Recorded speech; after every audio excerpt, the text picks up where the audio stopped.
그리스 로마 신화 20번째 이야기. 멈추지 않는 헤라의 복수와 광란에 휩싸이는 이노의 이야기를 지금 시작합니다.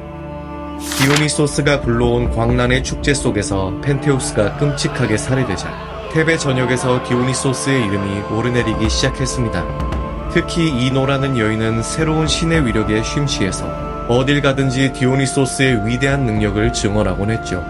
그녀는 보이오티아의 왕인 아타마스의 아내이자 테베를 건국한 영웅인 카드모스의 딸이었습니다.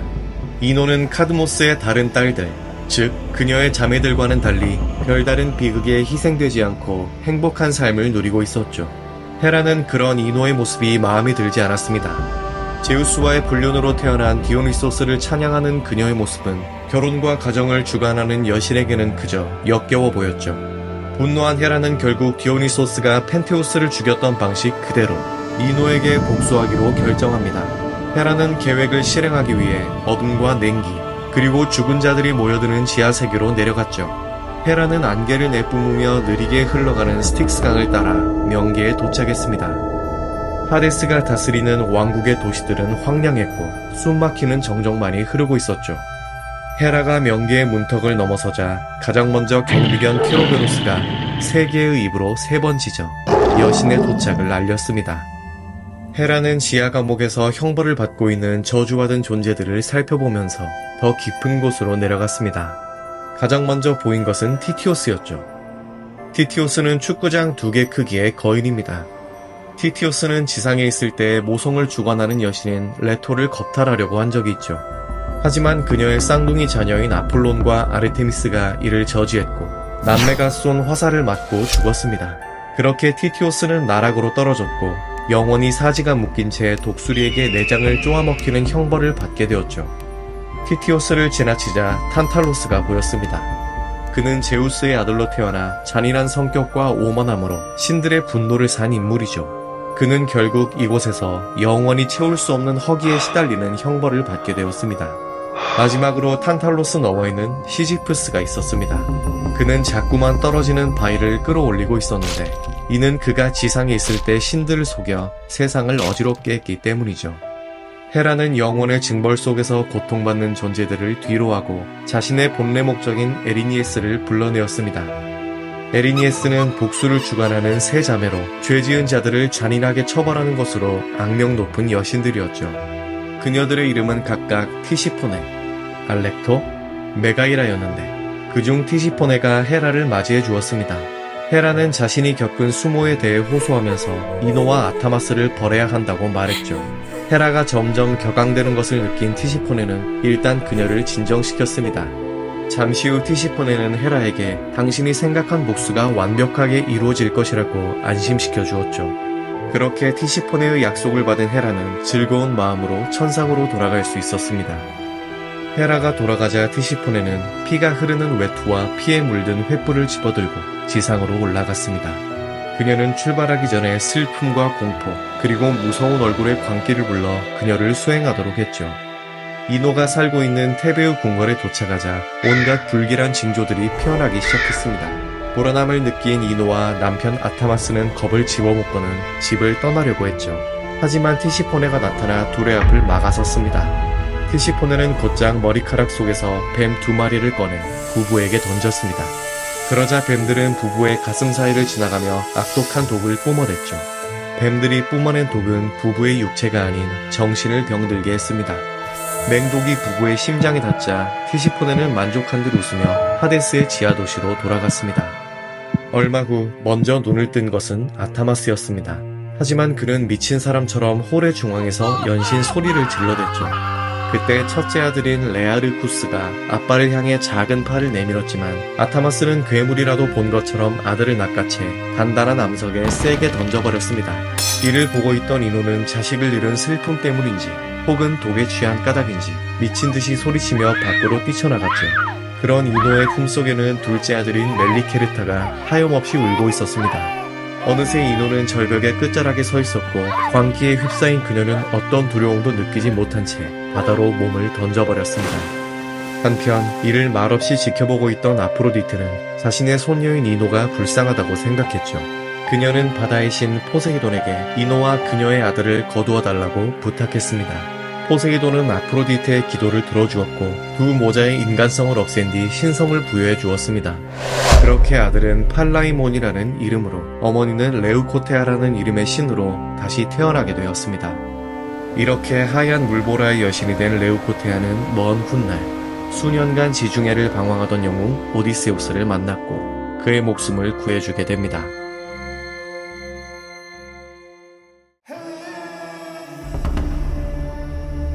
그리스 로마 신화 21번째 이야기. 신들이 사랑한 영웅 페르세우스와 악명 높은 고르곤의 괴물 메두사에 대한 이야기를 지금 시작합니다. 절벽에서 떨어진 이노가 바다의 여신으로 변신할 수 있었던 것은 신들의 개입 덕분이었습니다. 헤라의 복수가 오히려 그녀에게 큰 행운을 가져다 준 것이었죠. 인간의 삶은 이처럼 예측할 수 없고 때로는 신들의 의지에 따라 극적으로 변화하기도 합니다. 이노의 사례처럼 똑같이 바다에 던져졌으나 살아남은 모자가 또 있었는데 바로 다나에와 그녀의 아들 페르세우스입니다. 다나에는 펠로폰네소스 반도의 중앙부에 위치한 아르고스라는 국가의 공주입니다. 그녀의 아버지는 아르고스의 국왕 아크리시오스로 하나뿐인 딸인 다나에를 끔찍이 아꼈죠. 그러나 아크리시오스는 델포이의 신탁을 통해 외손자가 자신을 죽일 것이라는 예언을 듣게 됩니다. 왕은 이 예언에 공포를 느꼈고 다나에를 청동으로 만든 탑에 가두어 외부와 완전히 차단시켰습니다. 하지만 제우스가 다나에의 아름다움과 순수함을 발견했고 그녀에게 반해버렸죠. 그는 황금빛 비로 변신하여 청동탑 안으로 스며들었고 이후 다나에는 페르세우스를 잉태하게 됩니다. 아크리시오스는 딸이 아이를 낳은 것을 알게 되자 분노와 두려움에 휩싸였습니다. 하지만 그는 딸과 제우스의 아들을 차마 죽일 수는 없었죠. 고민 끝에 아크리시오스는 다나에와 페르세우스를 나무 상자에 넣어 바다에 던져버렸습니다. 이 사실을 안 제우스는 그의 동생 포세이돈에게 모자를 보호해줄 것을 부탁했습니다. 그렇게 그들은 세리포스 섬에 무사히 도착할 수 있었고 어부인 딕티스에게 발견되어 구출되었습니다. 딕티스는 그들을 자신의 집으로 데려가 정성껏 돌보았고 페르세우스는 그의 보호 아래에서 건강하게 성장할 수 있었습니다. 그러던 어느 날 세리포스의 왕 폴리덱테스가 다나에에게 흑심을 품기 시작했습니다. 하지만 장성한 페르세우스가 두려웠기 때문에 쉽사리 접근할 수가 없었죠. 폴리덱테스는 페르세우스를 제거하기 위해 한 가지 계략을 꾸몄는데 바로 그에게 불가능한 임무를 명령하는 것이었습니다. 그 임무는 바로 고르곤 자매 중 하나인 메두사의 머리를 가져오는 것이었죠. 메두사는 머리카락이 뱀으로 되어 있고 그녀를 바라보는 자는 누구나 돌로 만들어버리는 무서운 능력을 가진 괴물이었습니다. 페르세우스는 이 임무가 자신을 제거하려는 계략임을 알았지만 어머니를 위해 이를 받아들이기로 결심했습니다. 페르세우스의 결심이 서자 감동한 올림포스의 신들은 제우스의 아들을 축복하기 시작했죠. 아테나는 페르세우스에게 거울처럼 반사되는 방패를 주었고 헤르메스는 날개 달린 샌들과 하데스의 투명 헬멧을 제공했습니다. 마지막으로 솜씨 좋은 헤파이스토스는 강철로 만든 검을 선물했습니다.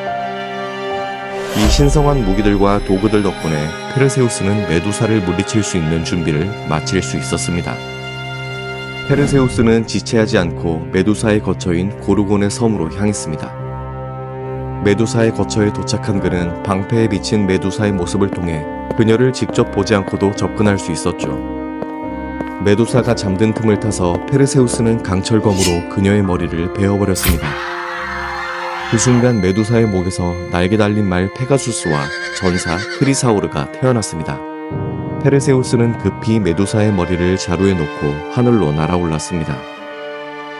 메두사의 자매들이 페르세우스를 추격했지만 하데스의 투명 헬멧 덕분에 섬을 무사히 빠져나올 수 있었죠. 그렇게 페르세우스는 굴하지 않는 의지와 신들의 은총으로 불가능한 임무를 완수했습니다. 이제 그는 메두사의 머리를 손에 넣었고 어머니 다나에를 구할 수 있는 힘을 갖추게 되었죠. 하지만 이것으로 그의 고난이 모두 끝난 것은 아니었습니다. 이 젊은 영웅의 운명에는 이미 여러 신들의 의지가 얽혀 있었고 그를 더욱 위대한 영광으로 이끌 준비를 하고 있었기 때문입니다.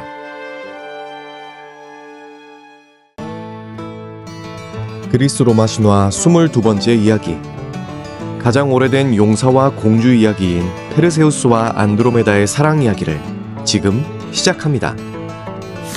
메두사의 머리를 손에 넣은 페르세우스는 구름을 가르며 어머니가 있는 세리포스로 돌아가고 있었습니다. 하지만 변덕이 심한 바람들은 페르세우스를 쉽사리 집으로 보내주지 않았죠. 페르세우스는 부유하는 구름들처럼 자꾸만 공중을 배회했습니다.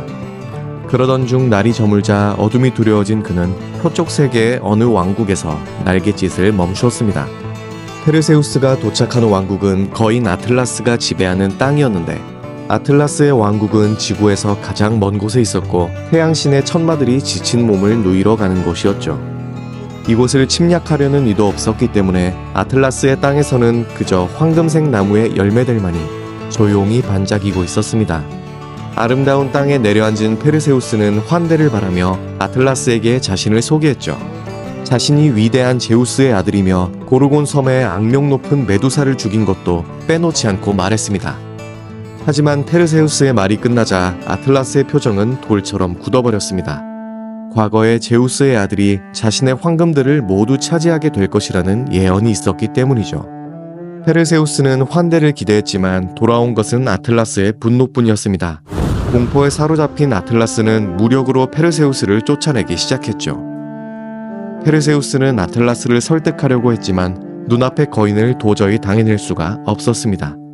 자신의 선의가 더 이상 무의미하다는 것을 깨달은 페르세우스는 결국 자루 속의 머리를 꺼내들었습니다. 그러자 순식간에 아틀라스의 몸이 돌로 변하기 시작했고 그는 평소 덩치에 걸맞게 거대한 산으로 변해버렸습니다. 아틀라스가 변신한 산은 점점 커지더니 결국 하늘과 맞닿았고 그렇게 수많은 별들을 어깨로 떠받친 채 움직일 수 없게 되었죠. 서쪽 땅에서 한 차례의 소란이 지나가고 다시 아침이 밝자 페르세우스는 서둘러 공중으로 날아올랐습니다. 이는 폴리덱테스의 위협을 받고 있는 어머니 다나에가 걱정됐기 때문이죠. 페르세우스가 구름을 가르며 에티오피아의 상공을 지나갈 때 절벽에 묶인 채 흐느껴 오는 한 여인을 발견하게 되는데 결박된 여인은 너무나 아름다웠기 때문에 만약 그녀가 눈물을 흘리고 있지 않았다면 대리석 조각상으로 착각할 정도였습니다. 눈앞의 여인을 본 페르세우스는 깜짝 놀랐고 날개치는 것을 잊어버릴 정도로 그녀에게 매료되었죠. 그녀의 이름은 안드로메다로 에티오피아의 왕 케페우스와 카시오페이아의 딸이었습니다. 카시오페이아는 자신과 딸의 미모에 자부심이 있었고 이를 전혀 숨기지 않았죠. 하루는 그녀가 바다의 여신들보다도 자신이 훨씬 아름답다고 말한 적이 있을 정도였는데 이 말을 들은 포세이돈은 크게 분노하면서 안드로메다를 제물로 바치지 않으면 왕국을 멸망시킬 것이라고 으름장을 놓았습니다. 그렇게 죄 없는 안드로메다가 무시무시한 바다의 괴물에게 바쳐질 제물이 된 것이었죠. 전후 사정을 알게 된 페르세우스는 그녀가 겪고 있는 부당함을 묵인할 수 없었습니다. 페르세우스는 안드로메다를 구하기 위해 절벽으로 다가갔죠. 그때 잔잔하던 수면에서 갑자기 거품이 마구 일더니 괴물이 솟아올랐습니다. 괴물은 안드로메다를 삼키기 위해 입을 벌리고 달려들었지만 페르세우스가 이를 막아섰죠.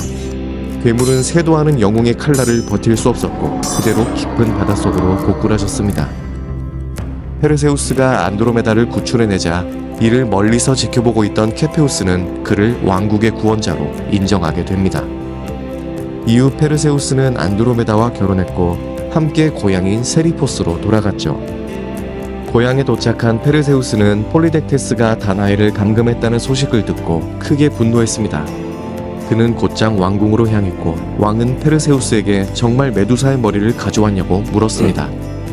왕이 페르세우스의 위대한 업적을 의심하며 인정하지 않자 페르세우스는 왕의 바람대로 메두사의 머리를 꺼내어 보여줬습니다. 고르곤의 머리를 정면으로 바라본 폴리덱테스는 그 자리에서 단단한 돌로 변해버렸죠. 이로써 페르세우스는 모든 고난을 극복했고 사랑하는 이들을 지켜냈습니다. 이것이 가능했던 이유는 신들은 정의로운 인간을 사랑하기 때문이었습니다. 그리스 로마 신화 23번째 이야기. 세상의 계절이 바뀌어 버린 이유, 페르세포네의 납치와 데메테르의 분노에 관한 이야기를 지금 시작합니다. 시칠리아는 티폰이라는 거인 위에 세워진 섬입니다. 티폰은 대지의 여신 가이아의 아들로 과거에 천상을 차지하기 위해 올림포스 산으로 쳐들어간 적이 있었죠. 티폰은 압도적인 힘을 갖고 있었기 때문에 천상을 거의 차지할 뻔했습니다. 하지만 결국에는 제우스에게 패배하고 에트나산 밑에 산채로 결박되었죠. 티폰은 자신을 짓누르는 도시와 산들을 떨쳐내기 위해 불을 내뿜으며 자꾸만 몸부림쳤습니다. 하지만 위대한 신들도 티폰을 죽일 수가 없어서 이를 지켜볼 수밖에 없었죠. 티폰이 난동을 부린 후에는 땅이 찢어져 지하세계에 햇빛이 새어들었기 때문에 명계의 왕 하데스가 종종 지상으로 올라와 주변을 살피곤 했습니다. 한편 시칠리아의 엔나라는 도시 근처에 페르구스라는 깊은 호수가 있었습니다. 수면에는 백조들이 미끄러지듯 헤엄치고 있었고 호수의 주변에는 다양한 꽃들이 아름답게 피어 있었죠. 그곳에 하얀 나리꽃들을 바구니에 담고 있는 소녀가 있었는데 소녀의 정체는 곡물과 수확의 여신 데메테르와 제우스 사이에서 태어난 페르세포네였습니다. 페르세포네는 축복 속에서 주어진 기쁨을 만끽하고 있었죠. 그런 그녀의 모습이 주변을 순찰하던 하데스의 눈에 들었습니다. 명계의 왕은 곧바로 매혹되어 그녀를 납치해버렸죠. 그 과정이 얼마나 격렬했는지 페르세포네의 위옷 일부가 찢어지면서 그녀가 모았던 꽃들이 모두 바닥에 쏟아져 버렸습니다. 페르세포네는 바닥에 떨어진 흰 꽃을 슬프게 바라보면서 연신 어머니를 불러봤지만 소용없었습니다. 하데스는 곧장 수레를 타고 지하세계 타르타로스로 들어가 버렸기 때문이죠. 얼마간의 시간이 흘렀음에도 사랑하는 딸이 보이지 않자 데메테르는 겁에 질린 채 세상의 모든 땅과 물을 돌아다니기 시작했습니다. 자식을 찾는 어머니에게 세상이란 그렇게 넓은 공간은 아니었으니까요. 데메테르가 지친 몸을 이끌고 시칠리아 땅에 도착했을 때 마침내 페르세포네의 흔적을 발견할 수 있었습니다. 딸의 찢어진 허리띠를 본 그녀는 딸이 납치되었다는 사실을 깨달았죠. 여신은 산발이 되어버린 머리카락을 쥐어뜯으며 괴롭게 울었습니다. 분노한 데메테르는 페르세포네가 납치된 시칠리아 땅을 거세게 비난했습니다. 여신은 땅을 가는 쟁기들을 부셔버렸고 씨앗들은 모두 말려버렸죠. 자라던 밀과 보리는 너무 강한 햇빛에 타버리거나 또는 너무 많은 비로 인해 썩어버렸습니다. 그렇게 시칠리아에 존재하던 다산과 풍요가 사라졌고 엉겅퀴와 억센 잡초들만이 대지를 가득 채우게 되었습니다. 데메테르의 슬픔으로 인해 많은 이들이 괴로워했지만 시칠리아를 각별히 사랑하던 강의 님프 아레투사가 특히 괴로워했습니다. 아레투사는 땅에겐 죄가 없다며 자신이 본 진실을 데메테르에게 모두 털어놓았죠. 아레투사는 시칠리아에 오기 위해 한 번은 아주 낮은 동굴 사이로 흘러간 적이 있었습니다. 처음 보는 별들이 있어서 주변을 살펴보니 그녀가 있던 곳은 다름 아닌 스틱스 강이었죠. 그때 저 멀리 안개 사이로 페르세포네가 지나갔습니다. 그녀는 제우스의 버금가는 막강한 대왕의 아내가 되어 있었지만 하얗게 질린 얼굴에는 슬픔과 공포가 얼룩져 있었죠. 이 말을 들은 데메테르는 너무 큰 충격을 받았기 때문에 한동안 제자리에 서 있을 수밖에 없었습니다. 하지만 금방 정신을 차린 여신은 곧장 천상으로 올라가 제우스를 찾았죠. 제우스는 형인 하데스가 자신의 딸을 납치했다는 사실에 매우 난처해졌습니다. 하지만 데메테르의 분노와 신음하는 시칠리아의 땅을 보고만 있을 수도 없을 노릇이었죠. 당신이 그토록 원하니 페르세포네를 지상으로 돌려보내도록 하겠소. 하지만 딸이 명계의 음식을 먹지 않았다는 사실이 증명되어야 하오. 이것은 나조차도 거스를 수 없는 운명에 의해 결정된 일이오. 운명은 페르세포네의 귀환을 허락하지 않았습니다. 그녀가 정원에서 산책을 하던 중 나무에 열린 주홍색 과일을 본 적이 있었는데 무심결에 과일의 씨앗 7개를 먹어버린 것이었죠. 이 일은 아무도 모른 채 지나갈 수도 있었지만 하필 명기의 신 중 한 명인 아스칼라푸스가 이를 보고 말았습니다. 아스칼라푸스는 이 사실을 밀고하여 페르세포네의 귀환을 막아버렸죠. 이에 분노한 페르세포네는 그를 새로 변신시켜버렸습니다. 아스칼라푸스는 커다란 머리를 갖게 되었고 양팔에는 황갈색 깃털이 돋았죠. 그렇게 그는 슬픔의 전령이자 불길한 조짐을 알려주는 올빼미로 변하게 되었습니다. 결국 제우스는 데메테르와 하데스를 중재하여 1년을 절반으로 나누어 페르세포네가 6개월은 남편과 살고 나머지는 어머니와 함께 살도록 했습니다. 그렇게 페르세포네가 지하에 있을 때는 데메테르가 슬픔에 잠겨 곡식을 돌보지 않았기 때문에 겨울이 찾아왔고, 반면 기다림 끝에 페르세포네가 지상으로 올라올 때면 대지의 사랑이 충만해져서 온 들판에 초록과 생명이 가득하게 되었습니다.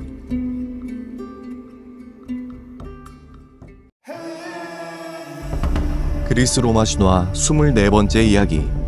신의 권위에 도전한 여인 배짜기의 달인 아라크네의 이야기를 지금 시작합니다. 하데스로부터 자신의 딸을 지켜낸 데메테르의 이야기는 뮤즈들이 부르는 노래를 타고 그리스 전역으로 퍼져나갔습니다. 이 소식은 아테나의 귀에 들어갔고 그녀는 데메테르의 행동이 칭찬받아 마땅하다고 생각했죠.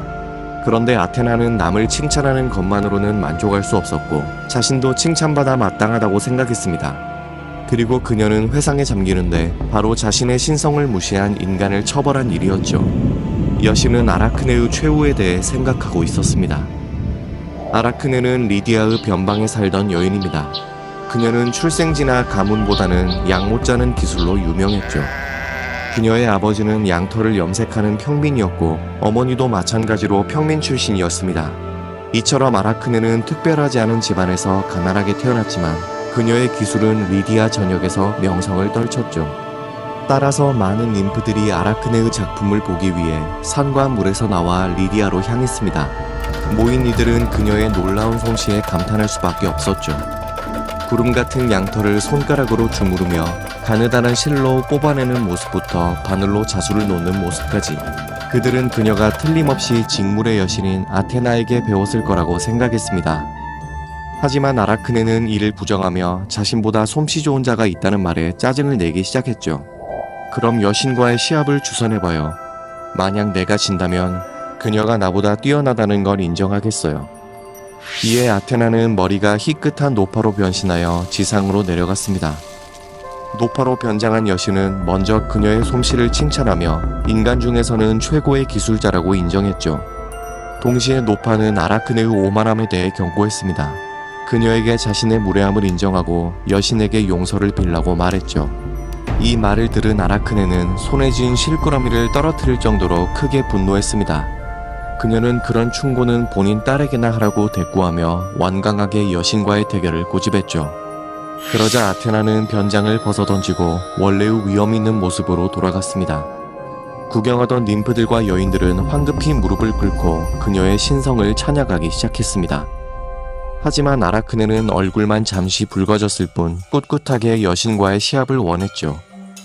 아테나는 더 이상 아라크네에게 경고하지 않았고 그녀의 도전을 받아들였습니다.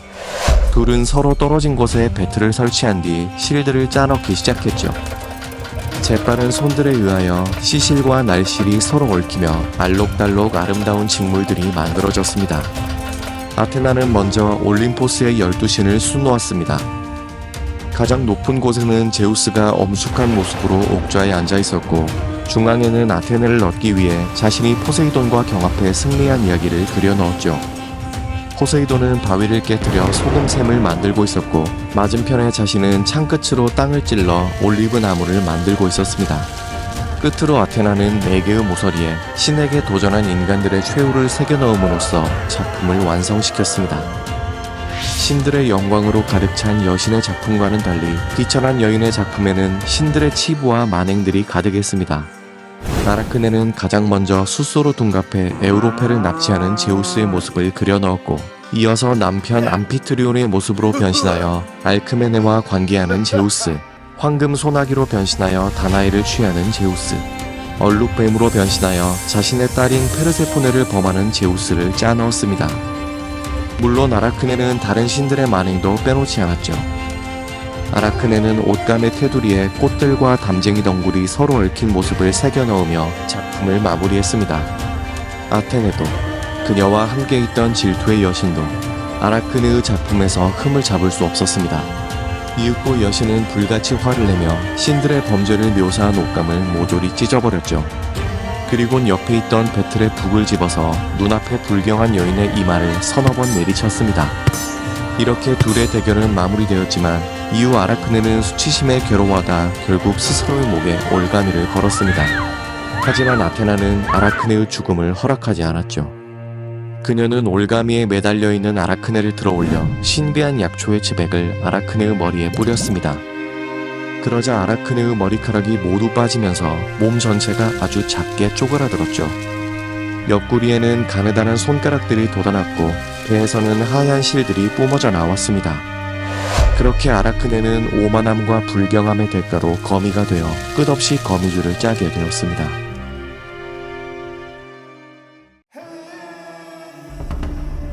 그리스 로마 신화 25번째 이야기.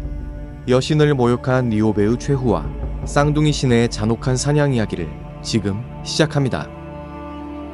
아라크네의 이야기는 온 세상으로 퍼졌고 사람들은 천상의 신들에게 공손해야 된다는 가르침을 받았습니다. 하지만 같은 고장에 살던 니오베는 아라크네의 죽음에서 아무런 교훈을 얻지 못했죠. 오히려 그녀는 오만한 태도로 신들을 무시하곤 했습니다. 탄탈로스의 딸 니오베는 테베의 왕비였으며 아름답고 품위 있는 여인입니다. 그녀의 남편 암피오는 제우스로부터 특별한 재능을 물려받은 자로 리라를 연주하며 돌을 쌓아 테베의 성벽을 건설한 전설적인 왕이었죠. 부부는 천상의 별들처럼 아름다운 아들 7과 딸 7을 두고 있었으니 그들은 모두 니오베의 자부심이자 자랑이었습니다. 니오베가 자신의 행운을 속으로만 즐기고 사방에 떠들어대지 않았다면 그녀는 아마 세상에서 가장 축복받은 어머니로 남았을지도 모르죠. 한편 티레시아스의 딸 만토는 아버지처럼 미래를 내다볼 수 있었습니다. 그녀는 레토 여신의 분노를 감지하였고 테베 사람들에게 여신의 징벌에 대해 경고했죠. 레토는 쌍둥이 남매인 아폴론과 아르테미스의 어머니로 그녀의 신성함은 자녀들과 마찬가지로 절대적이었습니다. 레토 여신이 두려웠던 테베의 여인들은 여신을 기리는 축제를 열었죠. 축제에 참여한 여인들은 레토를 찬양하며 기도를 올렸으나 니오베는 이 광경을 보며 웃음을 터뜨렸습니다. 그녀는 주위의 여인들을 바라보며 거만하게 말했죠. 레토는 자식이 둘밖에 없는데도 이렇게 칭송받고 있다니. 나는 14명의 자식을 두었으니 내가 더 많은 경의를 받는 것이 마땅하다. 이 말을 들은 여인들은 니오베가 두려웠기 때문에 제사를 멈췄으나 마음속으로는 기도를 멈추지 않았습니다. 니오베의 오만한 말은 금방 레토 여신의 귀에 들어갔고 분노한 레토는 아폴론과 아르테미스에게 명령하여 니오베에게 벌을 주도록 했습니다. 아폴론과 아르테미스는 각각 황금활과 은활을 들고서 니오베의 궁전으로 내려갔죠. 먼저 아폴론이 니오베의 7 아들을 겨냥해 차례로 활을 당겼습니다. 그의 화살은 피할 수 없는 운명이었으니 니오베의 아들들은 하나둘씩 쓰러져 죽어갔죠. 이를 목격한 아버지 암피오는 극심한 슬픔에 휩싸여 스스로 목숨을 끊어버렸습니다. 순식간에 아들과 남편을 모두 잃은 니오베는 분노하며 탄식했죠. 니오베는 신들이 감히 이런 짓을 할 수 있는 능력과 권력을 갖고 있다는 사실을 납득할 수 없었습니다. 그럼에도 니오베는 남아있는 7명의 딸들을 돌아보며 위로를 받을 수 있었죠. 그녀는 여전히 레토 여신보다 더 많은 자식이 남아있다는 사실에 안심했습니다. 하지만 그 순간 혈시위가 팽창하는 소리가 다시금 지상에 울려 퍼졌고 이번에는 은빛 화살이 딸들의 목숨을 앗아가기 시작했습니다. 남은 자식들이 눈앞에서 죽어가는 광경을 본 니오베는 절망에 빠져 비명을 질렀죠. 하지만 그 많은 신들 중 누구도 그녀의 절규에 응답해주지 않았습니다. 마지막 남은 자식의 숨이 끊어졌을 때 니오베의 마음은 돌처럼 굳어버렸죠. 그녀의 슬픔은 너무도 깊었기 때문에 더 이상 비명조차 지르지 못했고 몸은 점점 차가운 돌로 변해갔습니다. 그렇게 니오베는 석상으로 변해 영원히 자녀들의 죽음을 애도하며 눈물을 흘리게 되었죠.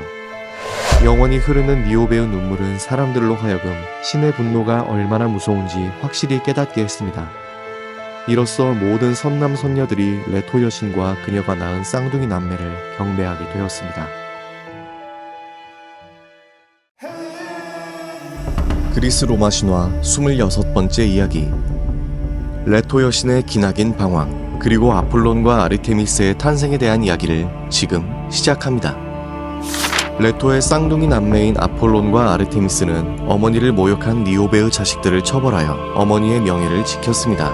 이처럼 아폴론과 아르테미스는 레토 여신의 가장 큰 자랑이자 행복이었죠. 그러나 레토 여신이 이토록 큰 행복을 얻기까지의 과정은 결코 순탄하지 않았습니다. 레토는 티탄인 코이오스와 포이베의 딸로 아름다운 외모와 온화한 성격으로 제우스의 마음을 사로잡았죠.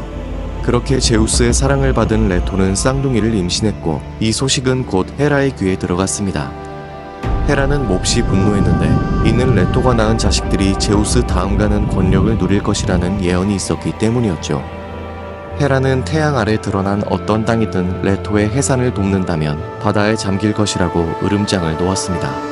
헤라의 경고는 모든 대지에게 두려움을 심어주었고 레토는 출산할 장소를 찾기 위해 끝없이 방랑하게 되었죠. 그녀는 출산하기 위해 오랜 시간을 걸었지만 어디서도 그녀를 맞아주지 않았습니다. 지친 몸을 이끌고 헤매던 중 레토는 바다를 떠다니는 델로스를 만났고 델로스는 레토의 처지와 비슷하게 바다를 떠도는 황량한 바위섬이었죠.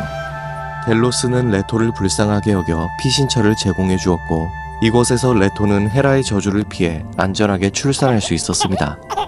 그렇게 헤라를 제외한 모든 신들의 축복을 받으며 아폴론과 아르테미스가 탄생했죠. 그러나 레토가 위대한 두 자녀를 얻었다고 해서 그녀의 괴로움이 완전히 끝난 것은 아니었습니다. 헤라의 분노가 여전히 레토를 쫓고 있었기 때문이죠. 가장 막강한 여신의 분노를 피해 레토는 리키아라는 지역에 도착했습니다. 오랜 방랑과 뜨거운 햇빛으로 인해 레토는 타는 듯한 갈증을 느끼고 있었죠. 그런데도 쌍둥이 남매는 탐욕스럽게 어미의 젖을 빨아먹을 뿐이었습니다. 레토는 근처에 맑고 시원해 보이는 연못을 발견했고 여신이 목을 축이기 위해 연못에 다가가 무릎을 꿇었을 때 주변에서 갈대를 꺾던 농부들이 그녀를 막아섰죠. 여신은 자연의 모든 것은 개인이 소유할 수 없는 것이니 물 마시는 것을 방해하지 말라 부탁했지만 위대한 모성의 여신이 이토록 간청함에도 농부들은 물러서지 않았습니다.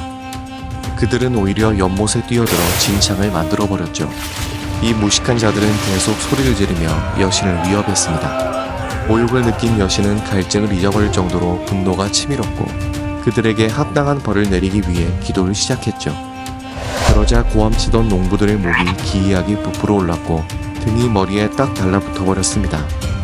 그들은 끊임없이 연못과 둑을 오르내리며 맑은 물을 흙탕물로 만들었고 부푼 목으로 기이한 쇳소리를 내어 주변을 시끄럽게 만들었죠. 그렇게 불경한 농부들은 초록색 개구리로 변해 평생 연못 속에서 살아가게 되었습니다. 일이 이 지경까지 이르자 헤라의 눈치만 보던 제우스도 레토의 고통을 더는 지켜볼 수 없었습니다. 제우스는 위태롭게 바다를 떠도는 델로스 섬을 쇠사슬로 고정시켜 레토의 안전한 휴식처로 만들어 주었죠. 마침내 델로스와 레토의 방랑은 끝이 났으며 둘은 안식을 얻었습니다. 이후 태양과 달의 신들이 태어난 델로스에는 점점 신성한 기운이 가득 차기 시작했죠. 그렇게 델로스는 신들의 축복을 받으며 번영했고 헬라스에서 가장 신성한 땅이 되었습니다. 그리스 로마 신화 27번째 이야기. 그리스 로마 신화에서 가장 어두운 이야기인 프로크네와 필로멜라의 복수에 대한 이야기를 지금 시작합니다. 자식을 모두 잃은 니오베의 슬픔을 위로하기 위해 테베 주변의 여러 도시에서 문상을 왔습니다. 스파르타와 아르고스, 그리고 코린트스와 트로이까지 모든 도시에서 그녀를 찾아왔지만 오직 아테네만은 보이지 않았죠. 이는 야만인 군대가 바다를 건너 아테네를 위협하고 있었기 때문이었습니다. 이때 트라키아의 왕 테레우스는 지원군을 이끌고 야만인들을 몰아내는데 큰 공을 세웠고 이 공로로 테레우스는 아테네의 왕 판디온에게 깊은 신뢰를 얻어 그의 딸인 프로크네와 결혼까지 하게 되었죠. 그렇게 테레우스와 프로크네는 결혼 후 트라키아로 돌아가 아들 이티스를 낳았습니다. 하지만 프로크네의 마음 한편에는 고향 아테네와 사랑하는 여동생 필로멜라를 그리워하는 마음이 있었습니다. 5해의 가을이 지났을 때 프로크네는 남편에게 동생 필로멜라를 트라키아로 데려와 달라고 부탁했죠. 이에 테레우스는 직접 아테네로 가 필로멜라를 데려오겠다고 약속했습니다. 테레우스는 프로크네에게 지독한 그리움에서 해방시켜줄 것을 장담하며 아테네로 떠났습니다. 그러나 아테네에 도착한 테레우스는 오히려 필로멜라의 눈부신 아름다움에 매료되고 말았고 건초더미에 붙은 불이 거세게 번지듯이 테레우스의 마음속에서 자꾸만 욕망이 불타올랐습니다. 테레우스는 검은 속내를 힘겹게 감추며 프로크네와 필로멜라의 아버지인 판디온을 설득했습니다. 테레우스는 자신의 요구가 프로크네의 부탁임을 거듭 강조했으나 사실은 자신의 욕망을 채우기 위한 것이었죠. 우습게도 테레우스는 범죄를 저지르기 위해 온갖 노력을 하고 있었지만 그럴수록 그는 아내를 위하는 경건한 사람으로 받아들여졌습니다. 아이러니하게도 테레우스의 음흉한 수작에 날개를 달아준 것은 다름 아닌 필로멜라 자신이었죠.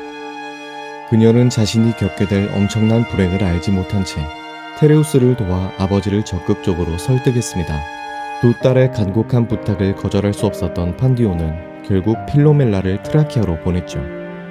독수리가 날카로운 발톱으로 토끼를 잡듯이 필로멜라를 낚아챈 테레우스는 자신의 쾌락을 더 이상 늦출 수 없었습니다. 그는 트라키아에 도착하자마자 필로멜라를 차가운 숲속으로 끌고 가 겁탈했죠. 필로멜라는 몸부림치며 비명을 질렀지만 테레우스의 완력을 당해낼 수는 없었습니다. 불쌍한 필로멜라는 눈앞의 야만인에게 겁탈당하면서도 언니와의 의리를 지키지 못했다는 사실을 더 슬퍼했죠. 테레우스는 필로멜라의 혀를 잘라버린 뒤 숲속에 감추어둔 오두막에 보초와 함께 그녀를 가둬버렸습니다. 이후에도 테레우스는 필로멜라의 훼손된 육체를 품에 안기 위해 오두막을 찾았다고 하죠. 프로크네는 돌아온 남편을 보고 여동생을 찾았지만 뻔뻔스럽게도 테레우스는 필로멜라가 죽었다고 거짓말을 했습니다. 이 소식을 들은 프로크네는 깊은 슬픔에 빠졌지만 눈물을 흘리며 말하는 테레우스를 의심하지는 않았죠. 프로크네는 가묘를 세웠고 검은 상복을 입어 죽지도 않은 여동생의 영혼을 위로해 주었습니다. 그렇게 테레우스는 자신이 저지른 죄악을 숨긴 채 평화로운 일상으로 돌아간 듯 보였죠. 하지만 필로멜라는 자신이 겪은 고통을 결코 묻어두지 않았고 1년의 시간이 더 흘렀을 때 그녀의 복수가 시작됐습니다. 혀가 잘려 말을 할 수 없던 필로멜라는 옷감을 엮어 자신의 이야기를 자수로 새기기 시작했죠. 필로멜라는 이 옷감을 수발을 들던 하녀에게 맡겨 언니에게 전해달라고 부탁했습니다. 하녀는 자신이 무엇을 전달하는지도 모른 채 그 옷감을 프로크네에게 전달했죠. 그렇게 프로크네는 동생이 살아있으며 끔찍한 일을 당하고 있다는 사실을 알게 되었습니다. 모든 것을 알게 된 프로크네는 깊은 침묵에 빠졌습니다. 이는 거대한 슬픔이 오히려 입을 틀어막았기 때문이었죠. 분노에 휩싸인 프로크네의 머릿속에는 오로지 복수하고 말겠다는 생각뿐이었습니다. 디오니소스를 기리는 축제날 프로크네는 조용히 궁전을 빠져나와 여동생이 있는 숲속으로 향했습니다. 오두막의 문을 부수고 들어간 프로크네는 디오니소스 신도의 옷을 입혀 몰래 왕궁으로 데려왔고 프로크네는 눈앞에 몸을 떨며 슬퍼하고 있는 여동생을 보며 다시금 복수를 다짐했습니다. 프로크네와 필로멜라가 어떻게 복수할지 공리하고 있을 때 아들 이티스가 어머니에게 다가왔습니다. 순간 테레우스를 지옥에 빠뜨릴 수 있는 방법이 떠오른 프로크네는 차가운 눈으로 이티스를 바라봤죠. 프로크네는 이티스를 죽이기 위해 칼을 손에 쥐었지만 갑자기 모정이 솟구쳐 차마 행동으로 옮길 수는 없었습니다. 프로크네는 혀가 잘려 아무런 말도 못하는 여동생과 자신을 애타게 부르는 아들을 번갈아 보았습니다. 아들의 얼굴에서 아비의 모습이 스쳐 지나갔을 때 그녀는 마음을 굳힐 수 있었죠. 프로크네는 단 일격으로 아들의 목을 베어냈습니다. 이어서 필로멜라는 이티스의 잘려나간 몸을 토막내 요리하기 시작했죠. 요리가 끝나자 프로크네는 테레우스를 불러 만찬을 시작했습니다. 홀로 옥좌에 앉은 테레우스는 자식의 살로 만든 요리를 모두 받아먹었죠. 잔치를 즐기던 테레우스는 식사가 끝난 후 만족한 표정으로 아들 이티스를 데려오라고 말했습니다.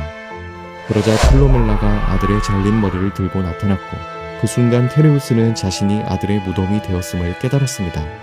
그는 절망과 분노에 휩싸인 채 괴성을 지르기 시작했죠. 테레우스는 칼을 뽑아들고 두 자매를 죽일 듯이 달려들었습니다. 그 순간 자매의 등에서 날개가 돋아났고 새로 변신한 두 자매는 공중으로 날아올라 달려드는 야만인으로부터 도망쳤습니다. 한 명은 숲으로 도망쳤고 다른 한 명은 지붕 밑으로 날아들었죠.